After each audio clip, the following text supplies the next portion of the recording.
Hello friends, movies all অ্যাবাউটে আপনাদের স্বাগত।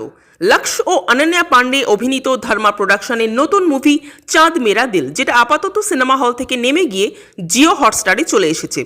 তো মুভিটা লাগলো কেমন? মুভিটা কিন্তু একটা ঠিকঠাক মুভি হয়েছে। ট্রেলার দেখে অনেকের হয়তো মনে হতে পারে যে এটা নিব্বা নিব্বি প্রেমের মুভি।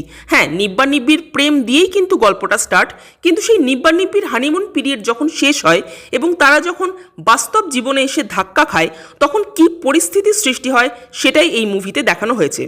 আমার মনে হয় প্রত্যেকটা কলেজ স্টুডেন্ট, টিনেজার বা আজকালকার জেনারেশনদের এই মুভিটা দেখা উচিত, যারা ভালোবাসা মানেই ফিজিক্যাল হওয়াটাকেই বোঝে, যাদের কাছে ভালোবাসার প্রথম ধাপ একে অপরকে চেনা, একে অপরকে বোঝা বা লাইফের আপস অ্যান্ড ডাউনসে একে অপরের পাশে থাকা নয়, বরং প্রথম ধাপ শুরুই হয় ফিজিক্যাল হওয়া থেকে।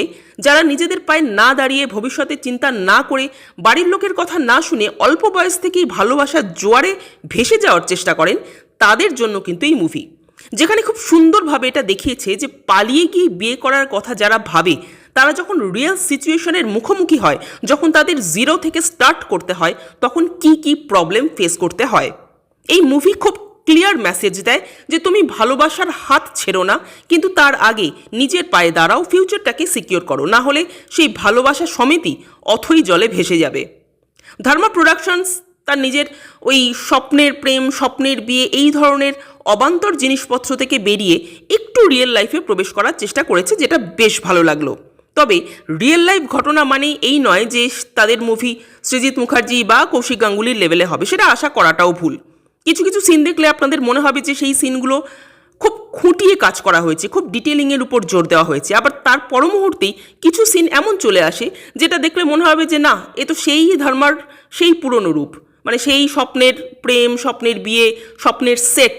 মানে ধর্মা নিজের স্টাইল থেকে আসলে বেরোতে পারেনি, বাট নিজের স্টাইলটাকেই মেনটেন করে যতটুকু চেষ্টা করেছে সেটা ভালো লেগেছে। অনন্যা পান্ডে কিন্তু এখানে ভালো কাজ করেছেন, অন্তত চেষ্টা করেছেন। খিল্লি করার মতো কাজ কিন্তু তিনি মোটেই করেননি। অনন্যা পান্ডে কিন্তু যখনই সিরিয়াস রোল পায় তখন কিন্তু সে চেষ্টা করে, আর এখানে কিন্তু সেটা শুধুমাত্র চেষ্টা পর্যন্ত সীমিত থাকেনি, চেষ্টাটা কিন্তু ফলপ্রসূ হয়েছে। বরং তুলনামূলকভাবে লক্ষ্যকে অনেকটাই দুর্বল লেগেছে। দেখুন, লক্ষ্যকে এত তাড়াতাড়ি জাজ করাটা হয়তো ঠিকও না, কারণ এটা খুব সম্ভবত লক্ষ্যের 2 বা 3 নম্বর সিনেমা। তো এমনিতে লক্ষ্য ঠিক আছে, বাট যখন ওই ইমোশনাল সিন আসছে, কান্নাকাটির সিন আসছে, তখনই লক্ষ্য একটু মানে ছড়িয়ে লাট করছে আর কি। বাট যাই হোক, ঠিক আছে, অনন্যার লক্ষ্যকে একসাথে ভালোই লেগেছে দেখতে। গানগুলো সিনেমার বেশ ভালো, সিচুয়েশন অনুযায়ী গানগুলো বেশ ইন্টারেস্টিং লেগেছে, বরং গানগুলো কিন্তু এক এক সময় সিচুয়েশনকে বেশ ইলাবোরেট করেছে। তো ওভারঅল সিনেমাটা একটা ভালো সিনেমা হয়েছে, খারাপ না। আপনারা যারা দেখেছেন তাদের কেমন লাগলো কমেন্ট করে জানবেন, আর আমাদের ভিডিও ভালো লেগে থাকলে প্লিজ লাইক, শেয়ার ও সাবস্ক্রাইব করতে ভুলবেন না। Thank you.